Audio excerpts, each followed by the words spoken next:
أعوذ بالله من الشيطان الرجيم. بسم الله الرحمن الرحيم.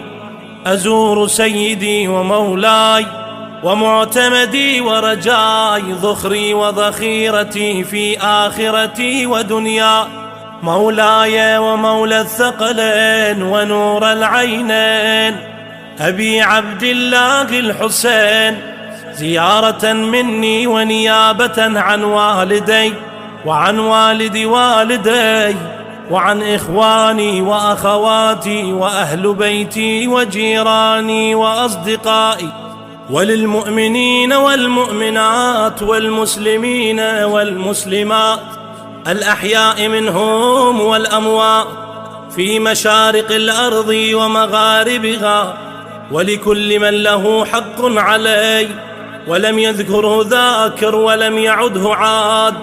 وبالنيابة عن سيدي ومولاي صاحب العصر والزمان، عجل الله تعالى فرجه الشريف، قربتين طاعتين إلى الله تعالى. السلام عليك يا أبا عبد الله، السلام عليك يا ابن رسول الله، السلام عليك يا ابن أمير المؤمنين وابن سيد الوصيين، السلام عليك يا ابن فاطمة سيدتي نساء العالمين، السلام عليك يا ثأر الله وابن ثأره والوتر الموتور، السلام عليك وعلى الأرواح التي حلت بفنائك، عليكم مني جميعا سلام الله أبدا ما بقيت وبقي الليل والنهار. يا أبا عبد الله، لقد عظمت الرزية وجلت وعظمت المصيبة بك علينا وعلى جميع أهل الإسلام، وجلت وعظمت مصيبتك في السماوات على جميع أهل السماوات.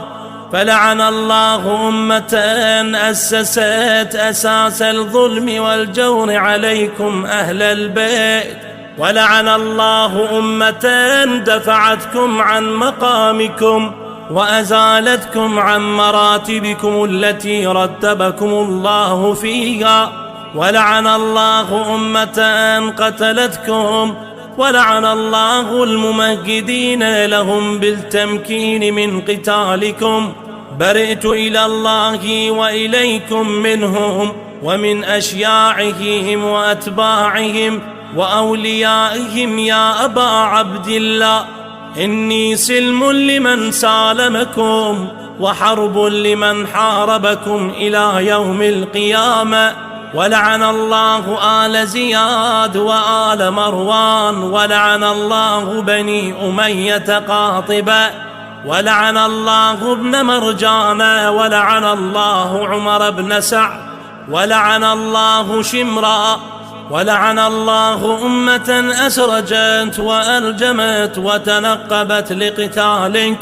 بأبي أنت وأمي لقد عظم مصابي بك، فأسأل الله الذي أكرم مقامك وأكرمني بك أن يرزقني طلب ثارك مع إمام منصور من أهل بيت محمد صلى الله عليه وآله. اللهم اجعلني عندك وجيها بالحسين عليه السلام في الدنيا والآخرة. يا أبا عبد الله، إني أتقرب إلى الله وإلى رسوله وإلى أمير المؤمنين وإلى فاطمة وإلى الحسن وإليك بموالاتك وبالبراءة ممن قاتلك ونصب لك الحرب، وبالبراءة ممن أسس أساس الظلم والجور عليكم، وأبرأ إلى الله وإلى رسوله ممن أسس أساس ذلك وبنى عليه بنيانا وجرى في ظلمه وجوره عليكم وعلى أشياعكم. برئت إلى الله وإليكم منهم وأتقرب إلى الله ثم إليكم بموالاتكم وموالاة وليكم والبراءة من أعدائكم والناصبين لكم الحرب، وبالبراءة من أشياعهم وأتباعهم. إني سلم لمن سالمكم، وحرب لمن حاربكم، وولي لمن والاكم، وعدو لمن عاداكم. فأسأل الله الذي أكرمني بمعرفتكم ومعرفة أوليائكم ورزقني البراءة من أعدائكم أن يجعلني معكم في الدنيا والآخرة، وأن يثبت لي عندكم قدم صدق في الدنيا والآخرة، وأسأله أن يبلغني المقام المحمود لكم عند الله، وأن يرزقني طلب أثاري مع إمام هدى ظاهر ناطق بالحق منكم. وأسأل الله بحقكم وبالشأن الذي لكم عنده أن يعطيني بمصابي بكم أفضل ما يعطي مصابا بمصيبته، مصيبة ما أعظمها وأعظم رزيتها في الإسلام وفي جميع السماوات والأرض.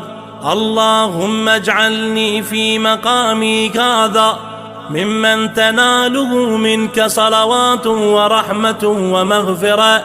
اللهم اجعل محياي محيا محمد وآل محمد، ومماتي ممات محمد وآل محمد.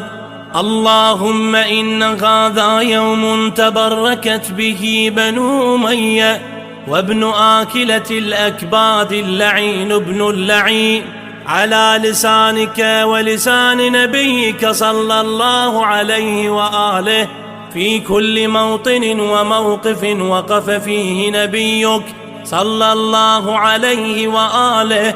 اللهم لعن أبا سفيان ومعاوية ويزيد بن معاوية، عليهم منك اللعنة أبد الآبدين.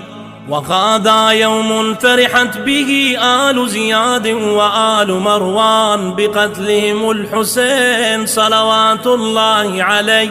اللهم فضاعف عليهم اللعن منك والعذاب الأليم. اللهم إني أتقرب إليك في هذا اليوم وفي موقفي هذا وأيام حياتي بالبراءة منهم واللعنة عليهم، وبالموالاة لنبيك وآل نبيك عليه وعليهم السلام. اللهم لعن أول ظالم ظلم حق محمد وآل محمد، وآخر تابع له على ذلك. اللهم لعن العصابة التي جاهدت الحسين وشايعت وبايعت وتابعت على قتله. اللهم لعنهم جميعا. ثم تقول 100 مرة: السلام عليك يا أبا عبد الله، وعلى الأرواح التي حلت بفنائك. عليك مني سلام الله أبدا ما بقيت، وبقي الليل والنهار، ولا جعله الله آخر العهد مني لزيارتكم. السلام على الحسين وعلى علي بن الحسين وعلى أولاد الحسين وعلى أصحاب الحسين. اللهم خص أنت أول ظالم باللعن مني، وابدأ به أولا ثم الثاني والثالث والرابع. اللهم لعن يزيد خامسا، والعن عبيد الله بن زياد وابن مرجان وعمر بن سعد وشمرا وآل أبي سفيان وآل زياد وآل مروان إلى يوم القيامة. ثم تسجد وتقول: الله